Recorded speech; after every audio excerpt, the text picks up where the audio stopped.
mudah-mudahan selama kita berada, Bapak Ibu yang dimuliakan oleh Allah Subhanahu wa Ta'ala, sahdan dulu ada seorang raja yang sangat arif dan bijaksana. Raja itu bernama Harun Ar-Rasyid. Harun Ar-Rasyid adalah seorang raja yang sangat bijaksana, adil memimpin rakyat dan negaranya, sehingga raja ini sangat terkenal di seluruh dunia pada zaman itu. Harun Ar-Rasyid ini mempunyai seorang menteri yang sangat setia kepadanya, sehingga menjadikan negara ini maju, juga termasuk sumbangsih bantuan dari Perdana Menteri ini. Pada suatu ketika setelah Harun Ar-Rasyid ini meninggal dunia, maka beliau diganti oleh putra mahkotanya yang bernama Mu'tasim Billah. Dan Perdana Menteri yang dulu di zaman Harun Ar-Rasyid ini, di zaman Mu'tasim Billah ini, masih tetap menjabat sebagai Perdana Menteri yang sangat setia sekali. Namun pada saat itu Amirul Mukminin Mu'tasim Billah ini, dia mempunyai seorang penasehat, yaitu seorang ulama, seorang alim.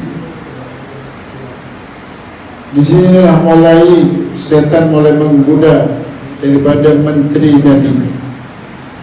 Penasihat Raja Mu'tasim ini keluar masuk ke istana itu bebas, karena memang diperlukan untuk memberikan nasihat kepada raja.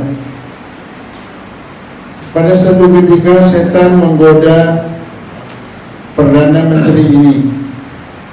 Ketika penasihat tadi itu memasuki istana, dibisiki oleh setan, Perdana Menteri, kamu lihat siapa yang masuk tadi? Dia masuk istana, keluar istana tanpa ada permisi. Itu nanti akan bisa menjadikan bahaya, mengancam jabatanmu. Bisa saja dia akan menjauhkan kamu dari Amirul Mukminin. Mulailah ini Perdana Menteri digoda oleh setan, timbullah di hatinya itu hasud kepada penasehat kerajaan tadi, yaitu orang alim tadi.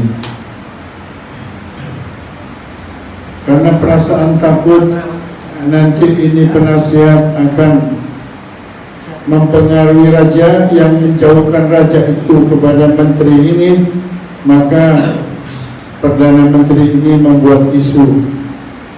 Atas bujukan setan, dia membuat isu. Perdana Menteri ini satu hari ketemu dengan Amirul Mukminin. Dia ceritakan, wahai Amirul Mukminin, penasehatmu itu sudah bercerita kepada rakyat banyak tentang dirimu.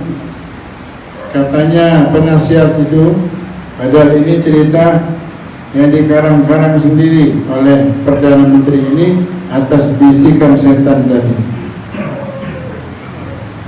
Apa katanya dia? Katanya Amirul Mukminin tadi, katanya raja tadi, dia menceritakan kepada masyarakat bahwa tuan raja ini kalau bicara mulutnya bau. Tentu menjadi terkejut raja ini. Apa buktinya, kata raja? Buktikan saja. Nanti kalau dia bicara sama kamu, nanti penasihat itu biasanya menutupi hidungnya. Sudah, kamu pergi aja, katanya raja tadi. Perdana Menteri, kamu pergi saja, tinggalkan aku sendiri di sini. Nanti saya ingin buktikan itu. Ditunggu si penasihat ini keluar dari istana, kemudian diajak ke rumahnya Perdana Menteri. Wahai Tuan, Bapak ke rumah, diberikan makanan. Diberi makanan ini menunya banyak mengandung bawang, diberi makanan bawang banyak.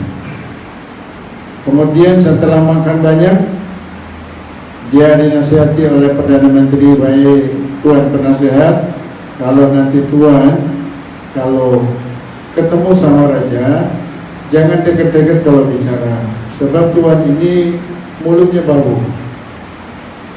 Tuan kan banyak baru makan bawang yang banyak itu. Jadi kalau bicara sama Raja jangan dekat-dekat, saya takut nanti Raja ini mencium bau mulutmu itu. Akhirnya penasihat itu pun masuk ke dalam ke istana bertemu dengan Raja. Ketika bertemu dengan Raja, dia tidak berani mendekat. Katanya Raja, dekatlah sini kamu, jangan jauh-jauh kalau menasihati saya. Dia dekat, tetapi tangannya ditutup, ya, hidungnya ditutup, karena mulutnya ditutup sambil bicara begini, supaya tidak tercium bau bawang yang dia baru makan tadi itu oleh Raja. Lalu sang Raja ini baru menyadari, oh iya betul katanya menteri tadi, betul dia. Kalau itu dia cerita sama orang-orang kampung, rakyat itu, bahwa saya ini mulutnya bau. Buktinya sekarang dia menutupi hidungnya ketika bicara dengan saya. Betul ya?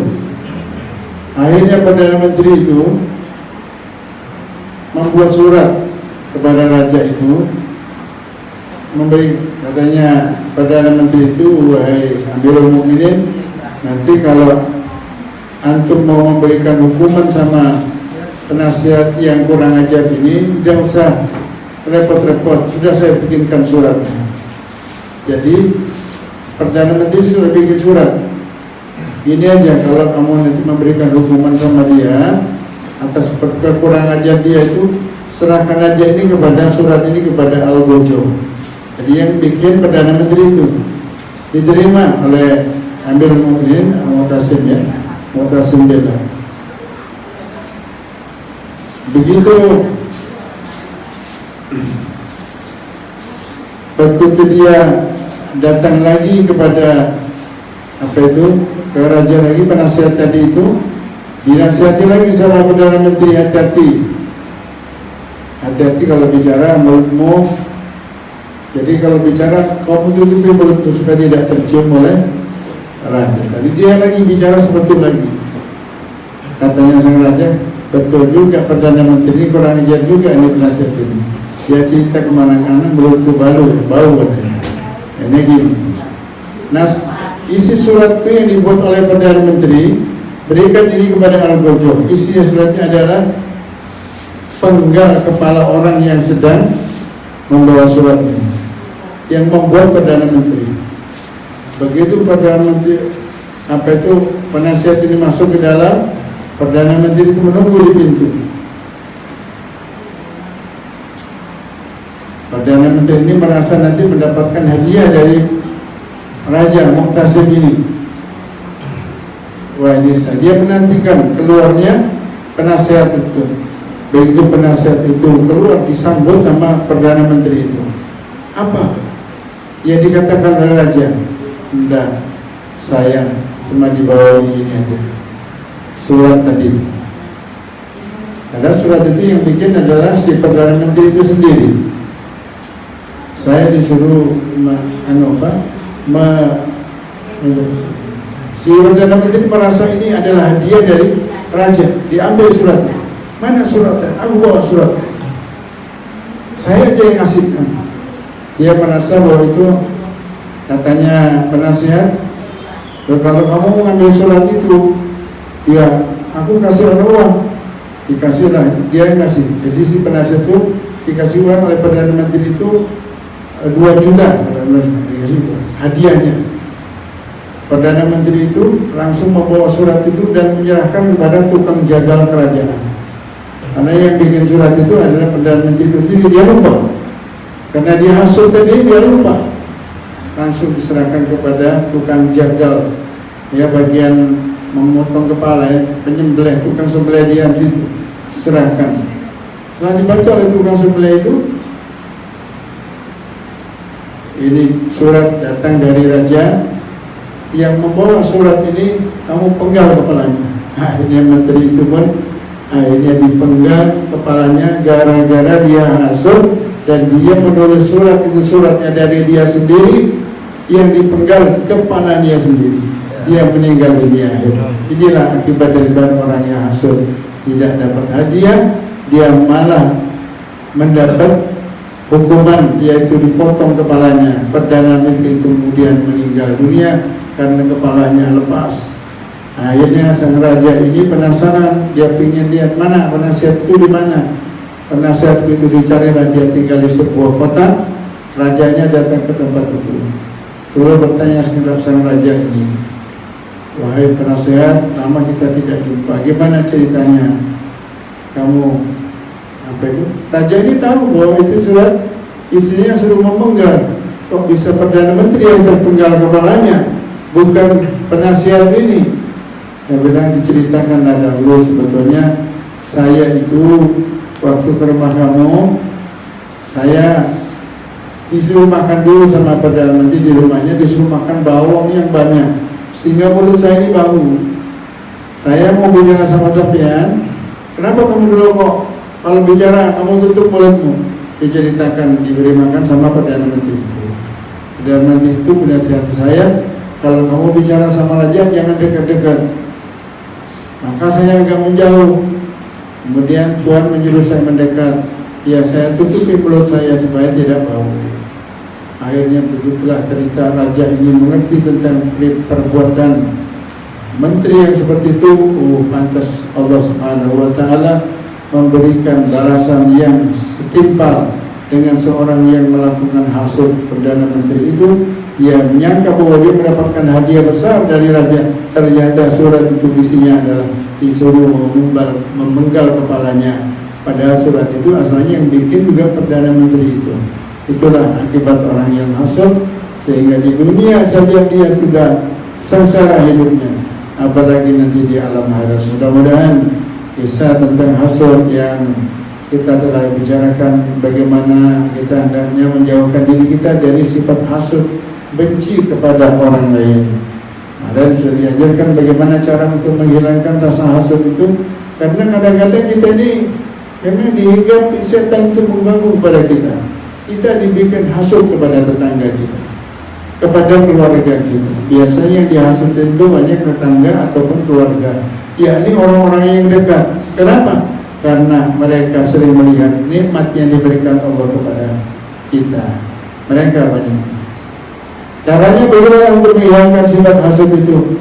Kalau engkau melihat tetangga yang kamu hasutin, orang yang kamu benciin itu, maka doakan kepada Allah, ya Allah, berikanlah tambah kenikmatan kepada dia. Itu caranya menghilangkan sifat hasut kepada orang yang kita hasuti. Ya, mudah-mudahan kita semua tidak memiliki rasa sifat hasut itu, sifat hasut yang sungguh sangat dibenci. Dan sampai Allah SWT itu menyamakan orang yang hasut itu seperti setan. Di situ Allah mengajarkan kepada kita di dalam surat Al-Falaq untuk berlindung. Kita berlindung kepada Allah dari gangguan orang-orang yang jahat dan gangguan dari setan, termasuk gangguan orang-orang yang hasud. Ya. Min syarri hasidin idza hasad, yaitu dari gangguan orang-orang yang hasud apabila dia melakukan hasud. Oleh karena itu mudah-mudahan Allah Subhanahu wa taala dari cerita ini kita bisa ambil hikmah agar supaya semoga Allah jauhkan kita dari sifat hasud. Mari kita buang sifat hasud kita sebagaimana cara yang diajarkan, bagaimana cara menghilangkan sifat benci, iri, dengki itu, yaitu dengan mendoakan orang yang kita iri itu supaya mendapatkan nikmat dari Allah Subhanahu wa taala. Itu yang dapat saya sampaikan. Jadi sudah selesai janji saya untuk menceritakan tentang orang yang hasud ini, sudah selesai. Berarti bab hasud kita sudah selesai.